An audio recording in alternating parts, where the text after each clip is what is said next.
bagaimana cara kita uang yang baru beredar sampai di titik pemusnahan itu lama. Karena itu perwujudan cinta kita kan. Jangan sampai baru keluar besoknya udah dimusnahkan. Nah, disitulah tercermin bagaimana masyarakat di Indonesia ini, Provinsi Bali ya khususnya menyayangi. Jadi saya kalau kepada murid saya katakan di sini ada garis miring kembar ya. Jadi ada dua-dua begitu. Jadi ini kalau diraba itu akhirnya anak tunanetra tahu, oh ini nilai uangnya sekian. Jadi karena kita mengenal 7, saya jelaskan kepada anak, karena kita uang kertasnya ada 7 jenis ya, 1, 2, 3, 4, 5, 6, 7. Garisnya itu akan mulai dari nilai yang paling besar. Nilai paling besar itu adalah 1, kemudian lebih kecil lagi 2, lebih kecil lagi 3, 4, 5, 6, sampai yang 1000 itu jadi 7. Halo Sobat Rupiah, bagaimana kabarnya Anda di rumah? Semoga dalam keadaan sehat selalu dan siap untuk mengikuti podcast hari ini. Selamat datang dalam podcast Ngopi Beli, ngobrol pintar bareng Bank Indonesia Provinsi Bali. Dan bersama saya, Niko Mangsita Widiasari, dari Teruna Teruni Kota Denpasar, dan juga sebagai Duta Cinta, Bangga, Paham Rupiah, Bank Indonesia Provinsi Bali tahun 2024. Dan di bulan April ini, dengan tema emansipasi wanita yang tentunya kita akan memperingati Hari Kartini di tanggal 21 April nanti. Tentunya kita akan mengundang narasumber yang sangat luar biasa untuk berbagi dengan kita hari ini.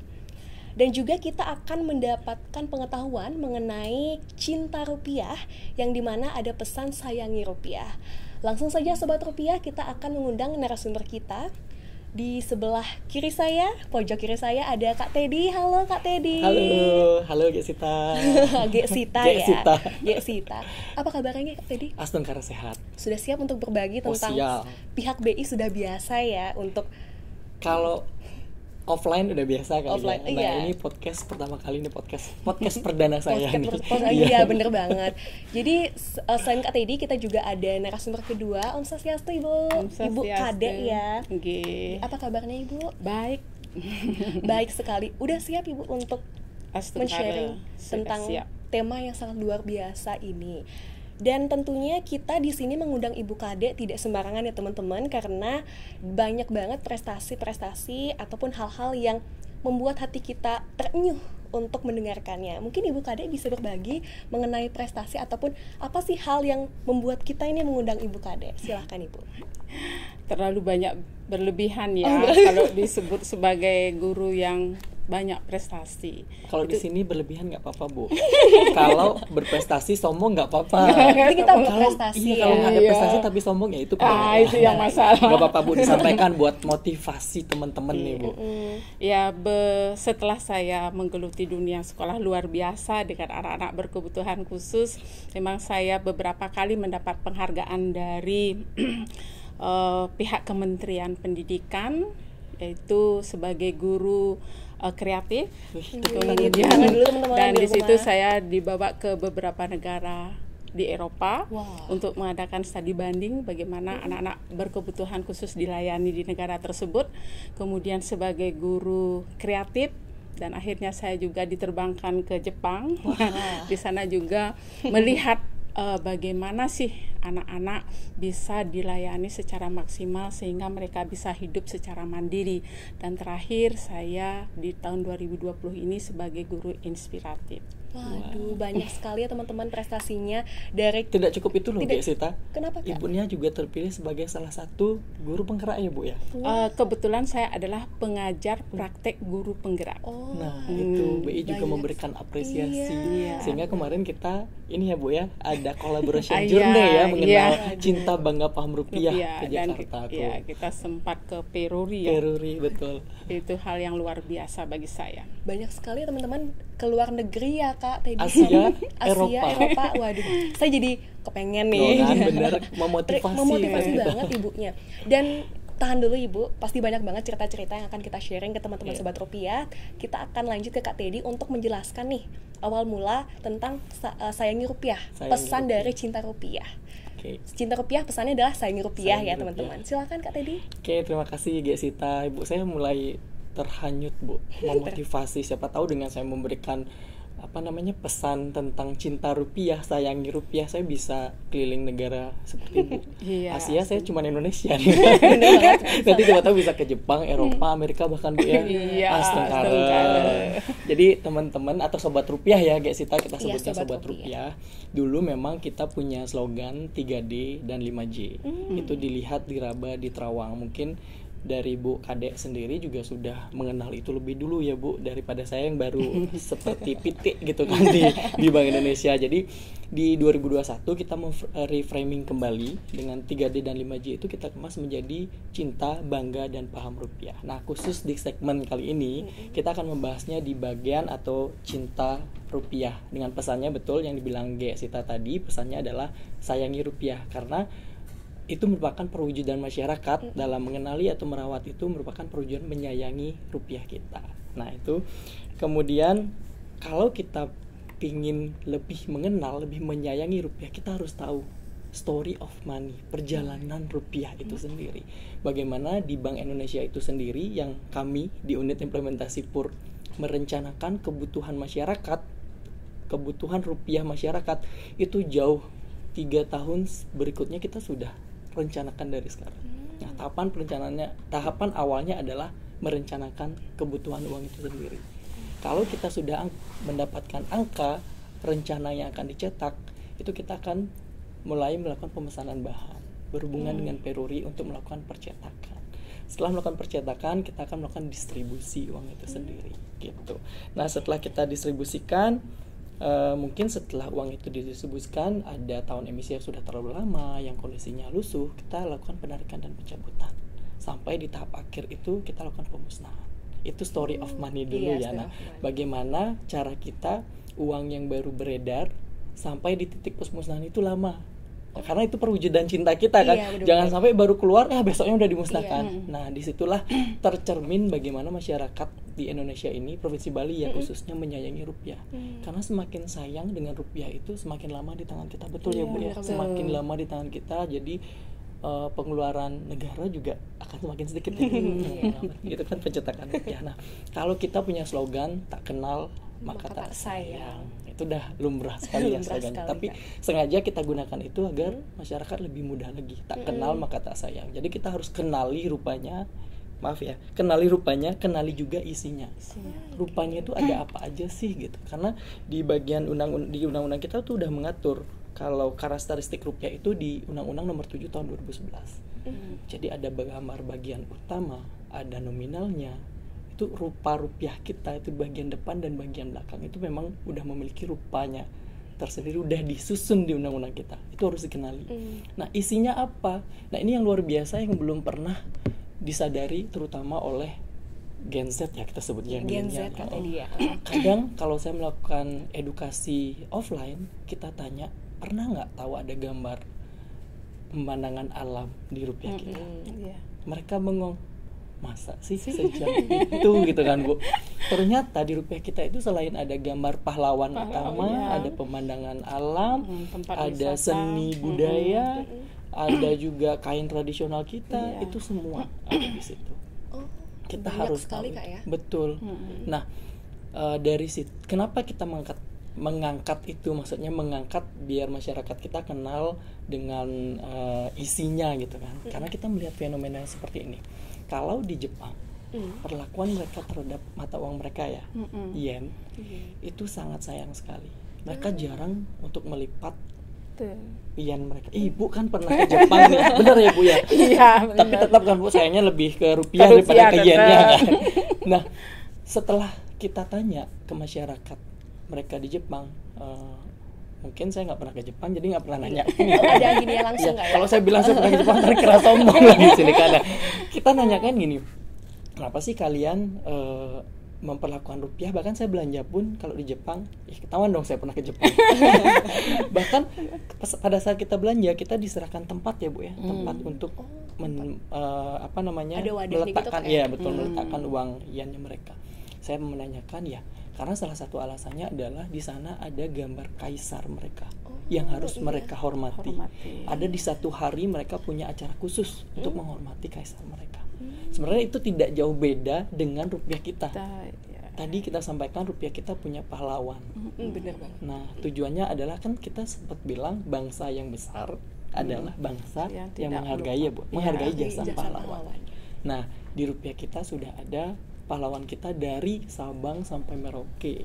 Harapan kita, bukan harapan ya, tujuan kita sebenarnya adalah biar masyarakat menghargai jasa pahlawannya, menghargai rupiahnya sebagai satu-satunya alat pembayaran yang sah di negara kesatuan Republik Indonesia. Nah, seperti itu. Kemudian end state atau tujuan akhirnya sebenarnya adalah pada saat kita bisa merawat rupiah itu sendiri, seperti yang tadi kita bilang adalah siklus peredaran rupiah semakin lama. Dan mengenali keaslian rupiah itu akan semakin mudah kalau kondisinya tetap dijaga oleh sobat rupiah sendiri. Itu. Kemudian boleh kita bilang pada saat uang itu masih bagus. Ini ibu Kadek kebetulan salah satu guru di sekolah luar biasa. Mungkin nanti akan bercerita lebih banyak bagaimana kondisi uang apabila dipegang oleh teman-teman disabilitas.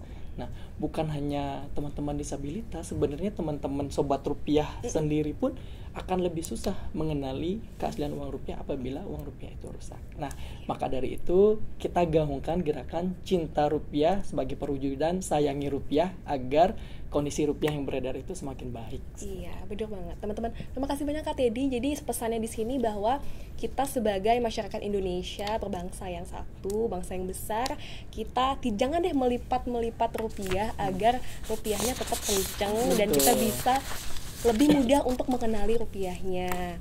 Dan selanjutnya kita akan masuk ke narasumber kita selanjutnya dari Ibu Kadek. Sudah siap sekali ya di sini. Jadi dari pengalaman Ibu tadi prestasi yang luar biasa. Jadi mungkin Ibu bisa sharing tentang awal mula Ibu bisa mengenalkan rupiah ke anak-anak disabilitas yang memiliki keistimewaan khusus, Ibu. Ya, kalau di sekolah luar biasa, jauh sebelum paham cinta, bangga dan paham rupiah ini menggaung seperti sekarang. Dan sebelum kerjasama dengan guru ya. Kerjasama ya. Sebenarnya secara implisit itu sudah ada di dalam kurikulumnya kita.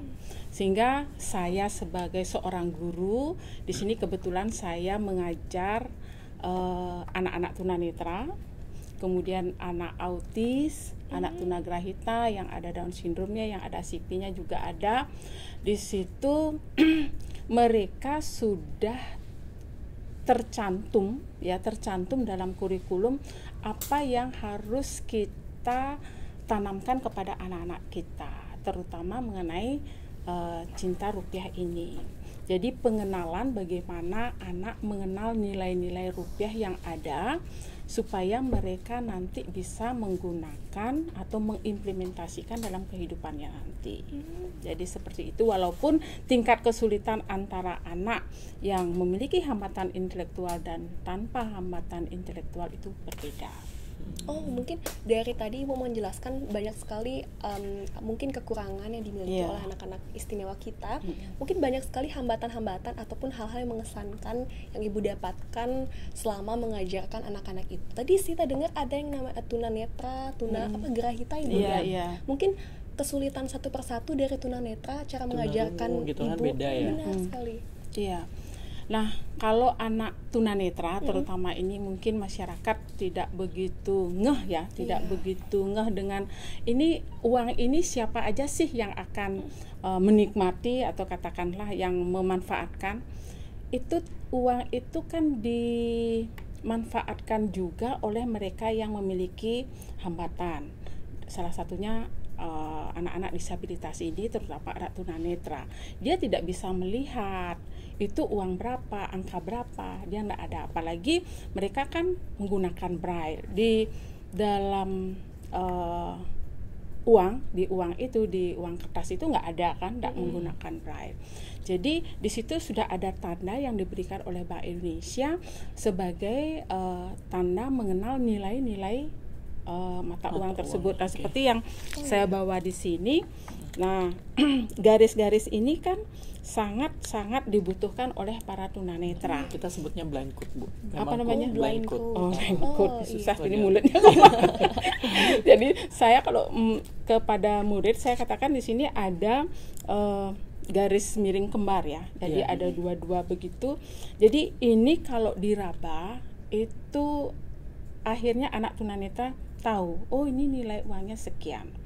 Jadi karena kita mengenal 7, saya jelaskan kepada anak, karena kita uang kertasnya ada 7 jenis ya, 1, 2, 3, 4, 5, 6, 7. Garisnya itu akan mulai dari nilai yang paling besar. Nilai paling besar itu adalah 1, kemudian lebih kecil lagi 2, lebih kecil lagi 3, 4, 5, 6, sampai yang 1000 itu jadi 7. Jadi itu cara sederhana saya mengajarkan kepada mereka.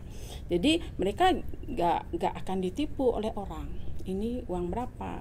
Jadi karena sudah ada. Sayangnya itu tidak berimbang dengan perlakuan kita terhadap uang ini untuk mereka yang memiliki kekurangan penglihatan.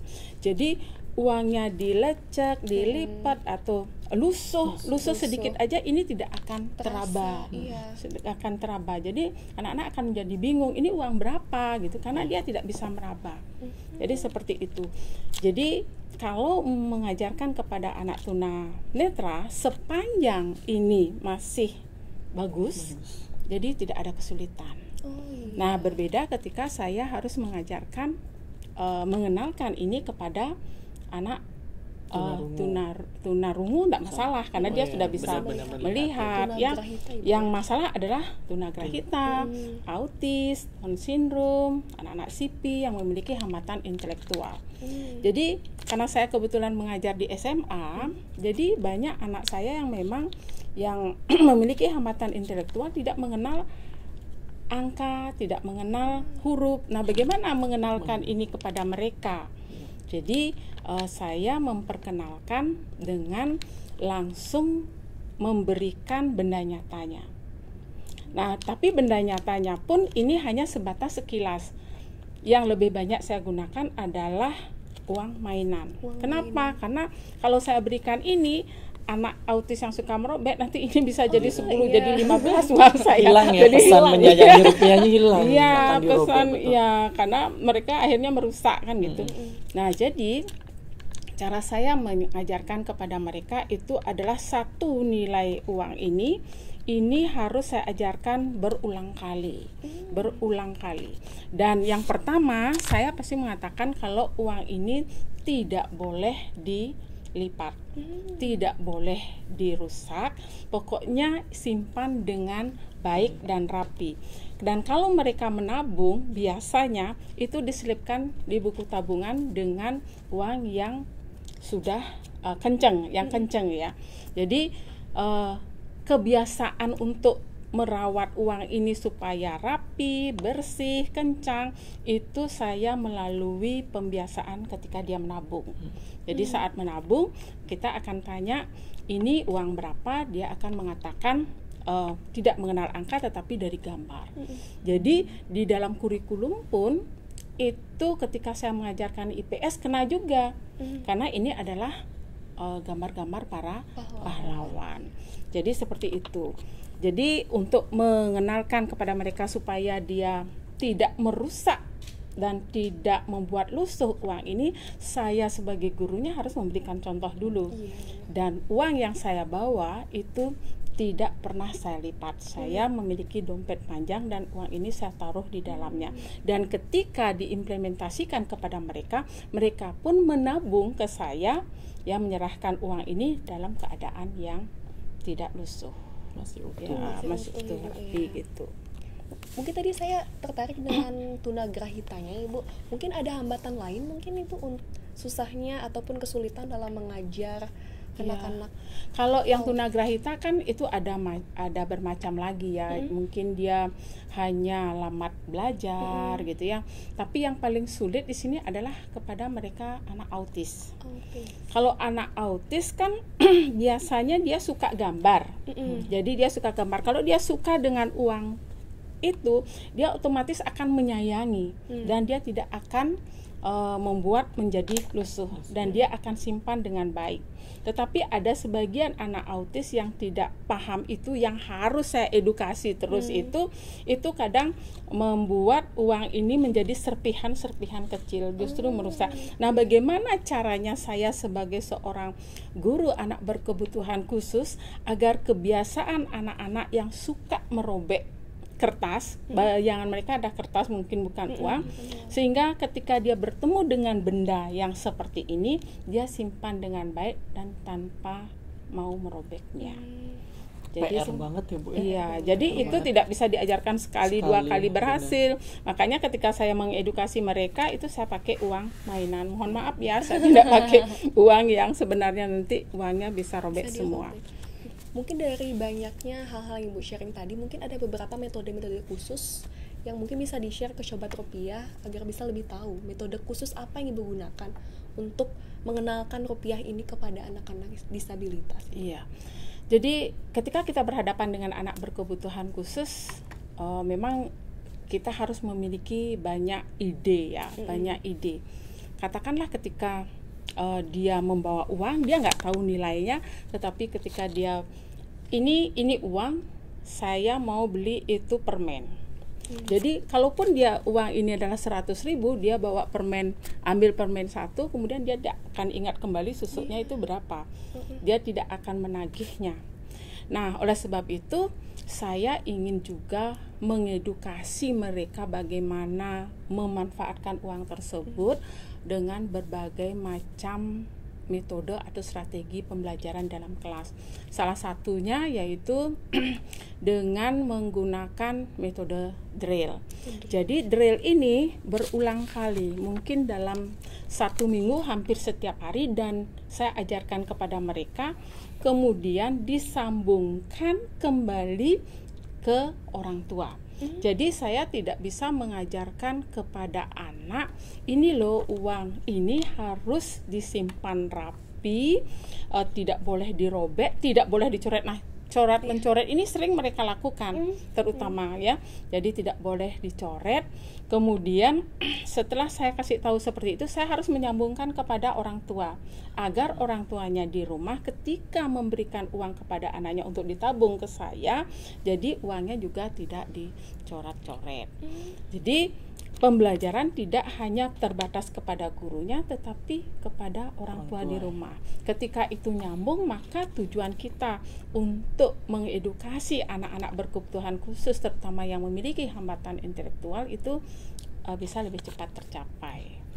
Nah, di samping itu saya juga menggunakan model pembelajaran modeling seperti yang saya katakan, saya yang harus jadi modelnya, saya yang harus menyimpan uang itu dengan baik. Jangan sampai Bu guru nih kok Bu guru yang nyimpannya kayak gitu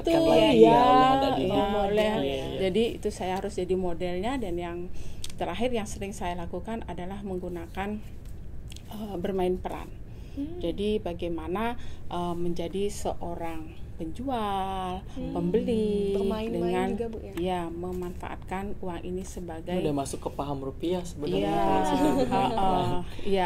Dan bermain perannya itu kita tidak belum ke nilai, tetapi tetap itu bagaimana dia menyimpan di kotak tempat khusus ya, gitu, Bu, ya. Kan kita jualan nih, kan ada kotak uangnya ya. Bagaimana mereka menyimpannya, bagaimana mereka mengembalikan, kemudian bagaimana setelah dapat kembalian mereka simpan di dompet mereka, itu yang diutamakan. Wah, cocok. Jadi bukan ke nilainya dulu. Iya. Nah, kenapa saya mengatakan tadi harus disambungkan? Kan kebiasaan yang tidak bagus itu justru dalam hal uang ya, itu dicontohkan oleh orang tua, terutama ibu-ibu. Bener. Ya kan? Jadi karena ibu-ibu yang banyak berhubungan dengan uang itu, bendahara bendaharanya. Jadi saya berharap dengan mengedukasi anak secara tidak langsung, saya juga mengedukasi orang tuanya agar orang tuanya juga menyayangi rupiah tersebut gitu. Saya pribadi nih Bu, mewakili unit implementasi PUR Kantor Perwakilan Bank Indonesia Provinsi Bali, menyampaikan apresiasi Bu yang sebesar-besarnya, karena satu contohnya role model dari caranya Ibu mengedukasi gitu kan, yang tidak pernah berhenti gitu. Padahal ini sebenarnya adalah tugas dari Undikpur sendiri, melakukan edukasi yang saya rasa sangat sulit mengedukasi masyarakat yang mohon maaf ya, yang seperti kita ini kan kita sebutnya normal, itu aja sangat sulit kita mengedukasi itu, menggugah kesadaran mereka untuk menyayangi rupiah kan. Ini Ibu Kadek berjuang bagaimana memberikan edukasi kepada anak-anak yang berkebutuhan khusus atau kita sebutnya disabilitas secara berulang-ulang gitu, hampir setiap hari ya Bu yang diingatkan. Dan itu ada jenisnya juga kan, di mana tunanetra, tunarungu, autis, Down syndrome, itu benar-benar caranya Ibu ini luar biasa. Sangat diapresiasi banget. Ya karena kan selain dalam proses pembelajaran masuk ke dalam matematika atau IPS kan mereka wujud nyatanya mereka menabung setiap hari ke saya kan. Jadi langsung bersentuhan dengan uang. Ketika dia bersentuhan dengan uang, saat itulah saya bisa mengedukasi kembali, terus mengedukasi kembali untuk merawat rupiah yang mereka bawa itu dengan baik. Gitu, supaya tidak rusak, supaya tidak lusuh. Dan ada satu kejadian ketika temannya bawa uang sudah dilucuhkan, Bu jadi itu uangnya jangan diterima ya, itu uangnya sudah lusuh, jelek, itu nggak keterima gitu. Jadi secara tidak langsung kan mereka artinya budaya untuk cinta rupiah tersebut sudah semakin hari mungkin semakin baik, sampai akhirnya dia bisa untuk memberitahu temannya bahwa itu uangnya lusuh, itu tidak boleh untuk ditabung, jangan itu uang levelnya udah itu. Bukan diri sendiri aja Bu, sudah mempengaruhi orang, kayaknya sudah berhasil sih. Jadi itu juga pesan untuk teman-teman Sobat Rupiah di rumah, jangan mau kalah, harus tetap sayangi rupiah, jangan pernah melipat rupiah, karena dengan tidak melipat rupiah kita juga menunjukkan bahwa kita cinta Indonesia, cinta rupiah. Dan juga Ibu tadi dengan edukasi dari orang tua Ibu, ya mungkin Ibu mengalami beberapa kesulitan karena mungkin dari orang tuanya sendiri kekeh nih, kenapa sih harus diluruskan, itu kan ribet bla bla bla. Mungkin dari Ibu sendiri punya kesulitan tersendiri dalam memberitahukan orang tua anak tersebut Ibu. Iya. Nah justru ketika kita berhadapan dengan orang dewasa itu lebih sulit daripada anak-anak ya. Strategi khusus yang saya lakukan kepada orang tua supaya mau bekerja sama bagaimana kita mencintai rupiah itu adalah dengan melakukan pendekatan. Selalu melakukan pendekatan kepada orang tua, melakukan komunikasi yang efektif, kemudian mencoba untuk mengedukasi secara pelan-pelan dengan memberi contoh saya dulu, kemudian anak murid, setelah itu orang tua pasti akan secara tidak langsung tanpa disadari teredukasi yang akhirnya bisa juga merawat rupiah itu dengan baik gitu. Terima kasih nih Bu Kadek, karena menurut hasil survei kita hanya 31% Bu ibu rumah tangga yang sadar merawat rupiah. Nah mungkin selebihnya kita minta bantuan Bu Kadek juga untuk menyadarkan. Kayak tadi pagi ini ceritanya ya, yang tadi pagi saya kan nerima tabungan itu uangnya sudah ini baru-baru lagi ya. Jadi ini kok rapi banget ya, kan Bu Guru Yudi yang suruh bahwa uang ini harus dirawat dengan baik. Itu yang kejadian tadi pagi. Dan buktinya masih ada, saya simpan. Iya, benar-benar sangat menginspirasi banget ibunya ya. Mungkin dari habis teman-teman Sobat Rupiah nonton video ini juga bisa tersebar ke teman-teman luas, sharing bahwa dengan hal kecil seperti itu kita juga bisa mengimplementasikan rasa cinta kita terhadap Indonesia. Berarti Ibu Kadek ini bisa dibilang orang yang sabar ya. Orang yang sabar banget untuk mengajarkan anak-anak. Modal dasar untuk sekolah luar biasa, sabar.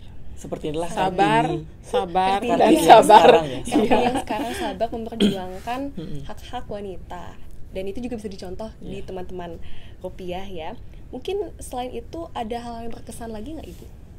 Yang paling berkesan yang mungkin Ibu punya lainnya sebelum kita selesaikan ini Ibu? Oh gitu ya. Jadi untuk rupiah ini. Jadi ada anak murid saya yang memang suka gambar, terutama gambar wanita cantik.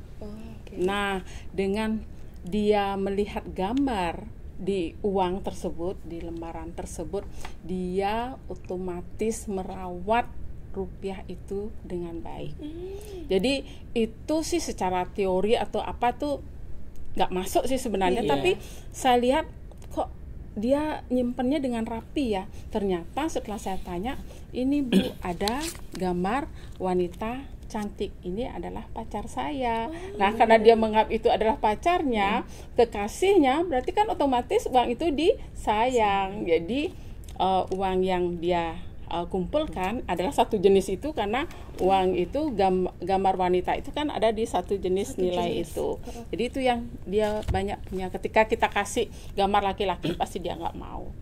Itu tantangannya Bu. Iya, yang tantangan untuk mengenalkan mata uang lainnya, karena yang dia suka kan yang wanita cantik itu aja gitu. Sangat luar biasa ya Ibu. Tadi banyak sekali hal yang sudah di-sharing tentang anak-anak disabilitas juga, bagaimana mereka bisa mengenal dan juga bisa memberitahukan orang lain agar tidak melipat rupiah. Dan juga sebelum kita ada beberapa lagi teman-teman atau sobat rupiah, sebelum kita tutup ya Sita untuk podcast kali ini. Jadi podcast kali ini saat menyentuh saya yang kebiasaan kebiasaan memberikan edukasi ke teman-teman yang seperti tadi saya bilang normal, tidak berkebutuhan khusus gitu kan. Itu sangat sulit gitu Bu. Bu Kadek, mungkin saya akan lebih banyak belajar dari Bu Kadek nanti bagaimana kesabaran seorang wanita, khususnya kita mengangkat ini di Hari Kartini. Saya cocok sih sudah mengundang Bu Kadek ke sini. Jadi harapan saya adalah lebih banyak Bu Kadek lain untuk membantu edukasi, baik untuk teman-teman disabilitas ataupun melalui podcast ini, teman-teman yang nonton podcast ini lebih cinta dengan menyayangi rupiah. Iya, itu pesan dari Kak Teddy tadi ya. Jadi untuk teman-teman di rumah juga, semoga banyak ibu-ibu kadek di luar sana untuk bisa menggaungkan cinta rupiah tadi. Dan juga harapannya Sita untuk teman-teman di rumah ataupun ibu kadek, semoga ibu kadeknya tetap mau untuk menjadi role model, tidak pernah bosan ya. Jadi pesannya Bu Kadek dulu dong, kan Bu Kadek pasti ada pesan gitu. Pesan saya dulu boleh. Sobat rupiah di rumah. Iya. Oke, pesan saya gini. Ketika kita sayang sama rupiah, berarti kita juga sayang dengan sesama kita. Sesama kita siapa? Salah satu ciptaan Tuhan itu adalah para disabilitas. Kita sayangi rupiah kita, berarti kita juga menyayangi para disabilitas, karena para disabilitas pun memerlukan membutuhkan pengenalan uang tersebut. Dengan jadi kita sayang rupiah itu, dengan kita peduli ya Bu ya. Terutama jangan pernah untuk dibuat lusuh, lecek. Penyandang tunanetra tidak akan dapat untuk mengenal uang rupiah ini. Jadi kita harus cinta sayang dengan sesama kita melalui merawat rupiah. Waduh, berat ke tangan dulu nggak sih Kak Teddy, teman-teman di rumah? Sangat menyentuh sekali. Terenyuh sekali, nangis nih nanti. Nggak boleh. Jadi teman-teman di rumah jangan lupa untuk tetap menjaga rupiah, dan harapan tadi dilanjutkan bahwa semoga ibu tidak pernah bosan untuk menjadi seorang role model dan bisa membangkitkan aura-aura untuk bisa menjadi role model lainnya untuk anak-anak disabilitas maupun yang tidak. Dan juga teman-teman di rumah jangan lupa untuk tetap merawat rupiah, karena dengan kita menyayangi rupiah sama dengan kita menyayangi sesama. Benar sekali kan? Menyayangi sesama yang disabilitas ataupun tidak. Jadi mungkin ada pesan dan kesan terakhir lagi. Kita langsung yel-yel aja deh untuk podcast Ngopi Beli. Yel-yel kita adalah cinta, bangga, paham rupiah. Teman-teman sobat rupiah di rumah boleh. Kita dipimpin Bu Yudi aja kali ya. Oh, dipimpin Bu Yudi. Lah, yang muda yang mimpin. Mungkin sobat rupiah di rumah bisa ikutan bareng. Saat kita bilang ngopi beli, kita sama-sama bilang cinta, bangga, paham rupiah. Oke. 1, 2, 3. Ngopi beli.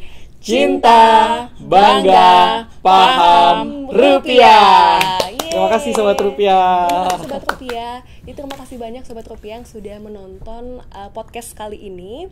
Banyak sekali insight-insight yang sudah kita dapatkan pada podcast kali ini. Semoga sedikit tidaknya teman-teman Sobat Rupiah di rumah bisa memetik hal-hal positif dari podcast kali ini.